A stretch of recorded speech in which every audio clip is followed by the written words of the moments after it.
નમસ્કાર દોસ્તો, શાંતિશ્રમ ન્યૂઝમાં આપનું સ્વાગત છે। બનાસકાંઠા જિલ્લાના અંગ્રેજી વિષયના એક્સપર્ટ શિક્ષકો દ્વારા તૈયાર થયેલ ડિજિટલ પુસ્તક સફળતાનું પંચામૃત સમગ્ર ગુજરાત રાજ્યમાં પ્રસારિત થયું અને આ ઇનોવેટિવ કામના શિલ્પી એવા એક્સપર્ટ શિક્ષકોને શાલ અને પ્રમાણપત્ર આપી જિલ્લા શિક્ષણાધિકારી કચેરી દ્વારા સન્માનિત કરવામાં આવ્યા। પાટણ જિલ્લા કલેક્ટરના નેતૃત્વમાં વહીવટીતંત્ર અને પોલીસ વિભાગ વચ્ચે ઇન્ટર ડિપાર્ટમેન્ટલ ક્રિકેટ ટુર્નામેન્ટનું આયોજન કરવામાં આવ્યું હતું। આ ટુર્નામેન્ટમાં કુલ 18 ટીમોએ ભાગ લીધો હતો। ગઈકાલે રમાયેલી ફાઇનલ મેચમાં પોલીસ ડિપાર્ટમેન્ટની SP11 ટીમે સેકન્ડરી અને હાયર એજ્યુકેશનની ટીમને હરાવી ટ્રોફી પોતાના નામે કરી। ફાઇનલ મેચમાં જિલ્લા કલેક્ટર, પોલીસ અધિક્ષક સહિત અન્ય અધિકારી અને પોલીસ કર્મચારી ઉપસ્થિત રહ્યા હતા।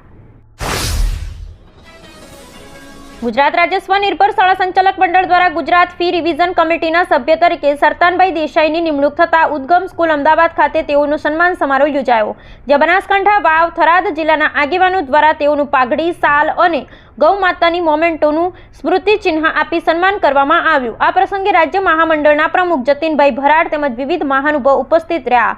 બનાસકાંઠા, વાવ, થરાદ જિલ્લામાંથી ડોક્ટર મનોજ દવે, દીપશી ભાટી, ડોક્ટર હેમુભા સોઢા, નરેશભાઈ પ્રજાપતિ, દિયોદર, જોરાભાઈ દેસાઈ, ભાબર, મુળજીભાઈ ચૌધરી, માયારામભાઈ જોશી, કનકભાઈ પંડ્યા, સતીશભાઈ વોરા વગેરે સન્માન કર્યું।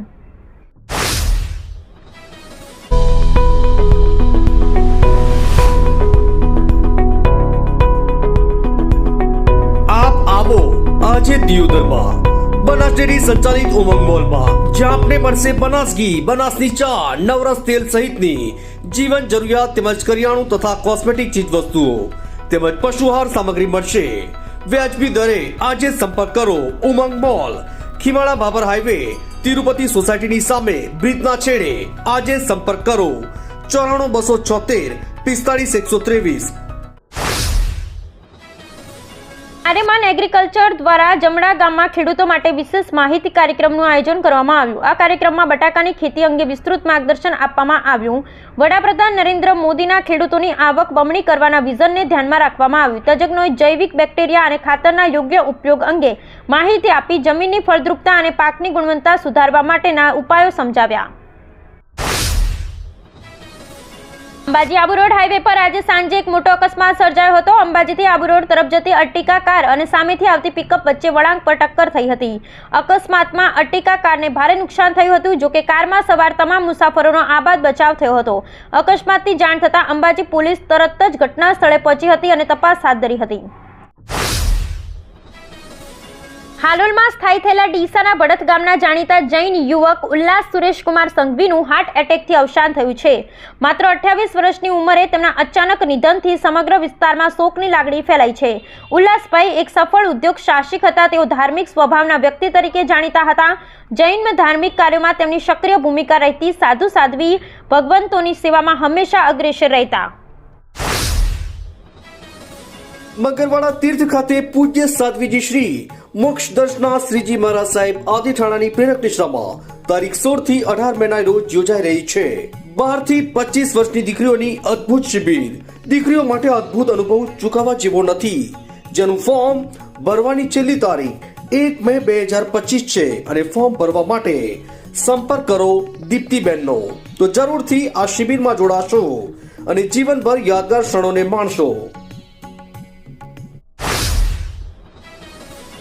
પાલનપુરમાં ઘર વપરાશનું પાણી ભૂગર્ભ ગટર લાઇન સાથે જોડાવા માટે જીયુડીસી દ્વારા રોડ ખોદી કામગીરી ચાલી રહી છે। જોકે જ્યાં પાઇપલાઇન નખાઈ ગઈ છે તેવી 10 થી વધુ સોસાયટીઓ અને જાહેર રોડ નવા બનાવવામાં આવ્યા નથી। ખુદ પોલીસ વડા, કલેક્ટર અને પાલિકા પ્રમુખને દરરોજ તૂટેલા રોડ પરથી પસાર થવું પડી રહ્યું છે। પાટણ નગરપાલિકાની જન્મ મરણ નોંધણી શાખામાં મહત્વપૂર્ણ સુધારો થયો છે। સરકારે હવે વધુ 2 લોગિન આઈડી ફાળવ્યા છે। આ સાથે કુલ 3 આઈડી ઉપલબ્ધ થતા દાખલા કાઢવાની પ્રક્રિયા વધુ ઝડપી બનશે। અગાઉ માત્ર એક જ લોગિન આઈડી હોવાથી અરજદારોને લાંબી લાઈનોમાં રાહ જોવી પડતી હતી। એક કોમ્પ્યુટર પર જ કામગીરી થતી હોવાથી ભીડ થતી અને ક્યારેય અધિકારીઓ અને કર્મચારી સાથે તકરાર પણ થતી હતી। માર્ચની શરૂઆત સાથે ઉત્તરના પહાડી વિસ્તારમાં વેસ્ટર્ન ડિસ્ટર્બન્સના કારણે થઈ રહેલી હિમવર્ષા અને વરસાદને કારણે રાજ્યમાં ઠંડી અનુભવાઈ હતી. ઉત્તરના ઠંડા હેમ પવનના કારણે બુધવારે રાજ્યના 16 શહેરના લઘુત્તમ તાપમાન 1 ડિગ્રીથી લઈ 12.8 ડિગ્રી સુધીનો ઘટાડો નોંધાયો હતો. એમાં પણ 13 શહેરોનું લઘુત્તમ તાપમાન 3 ડિગ્રી વધુ તૂટ્યું હતું, જેમાં કચ્છના નલિયા શહેરના લઘુત્તમ તાપમાન 12.8 ડિગ્રીના ઘટાડા સાથે ઠંડીનો પારો 6.2 ડિગ્રી નોંધાયો હતો. ઉત્તર ગુજરાતનું એકમાત્ર multi city mall happy mall જે આવેલ છે જિલ્લાના વેપારી મથકો દિયોદર, ભાભર, રાધનપુર, વરાહી અને થરાદમાં, જ્યાં મળશે આપને વ્યાજબી દરે જીવન જરૂરિયાતની તમામ વસ્તુઓ તેમજ કપડાં, ગિફ્ટ આર્ટિકલ, પ્લાસ્ટિકની તમામ સામગ્રી, ક્રોકરી અને બીજું ઘણું બધું વધારે.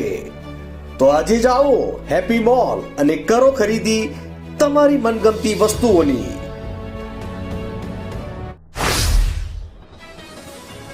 ભાભરના બળોધણ ગામમાં પિતા પુત્ર ગોગા મહારાજના મંદિર દર્શન કરી પરત વેરાઈ પાન પાર્લર પાસે આવીને ઉભા હતા ત્યારે છોટા હાથીએ પાર્લર પાસે ઉભેલા પિતા પુત્રને અડફેટે લીધા હતા, જેમાં ગંભીર ઈજા થતા પિતાનું સારવાર દરમિયાન મોત નીપજ્યું હતું, જ્યારે પુત્ર ઈજાગ્રસ્ત થયો હતો.